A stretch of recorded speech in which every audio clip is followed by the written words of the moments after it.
হিজাব না পরার অভিযোগে গত ১৩ সেপ্টেম্বর কুর্দি তরুণী মাশা আমিনিকে গ্রেফতার করে দেশটির নীতি পুলিশ। আটকের পর পুলিশের হেফাজতে অসুস্থ হয়ে পড়েন তিনি। পরে তাকে তেহরানের একটি হাসপাতালে ভর্তি করা হলে ১৬ সেপ্টেম্বর মৃত্যু হয় তার। মাশার মৃত্যুকে কেন্দ্র করে ইরান জুড়ে ছড়িয়ে পড়ে বিক্ষোভ। বিক্ষোভে নিরাপত্তা বাহিনীর হাতে কয়েকশো আন্দোলনকারী নিহত হওয়ার পাশাপাশি গ্রেফতার হন হাজার হাজার মানুষ। তারই ধারাবাহিকতায় এবার গ্রেফতার হলেন দেশটির দুই অভিনেত্রী।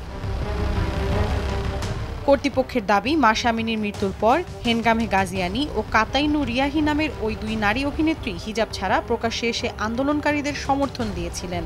সরকারের বিরুদ্ধে ষড়যন্ত্রের অভিযোগে তাদের গ্রেফতার দেখানো হয়েছে বলেও দাবি ইরানি নিরাপত্তা বাহিনীর।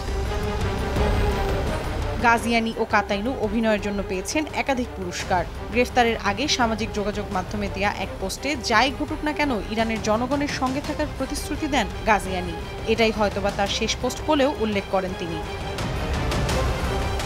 এর আগে সরকার বিরোধী বিক্ষোভে অংশ নেয়া কমপক্ষে ৫ জনের মৃত্যুদণ্ড দেন ইরানের আদালত। এ নিয়ে দেশের বাইরে তীব্র সমালোচনার মধ্যেই দুই অভিনেত্রীকে গ্রেফতার করল নিরাপত্তা বাহিনী। মৌসুমী সাথী, সময় সংবাদ।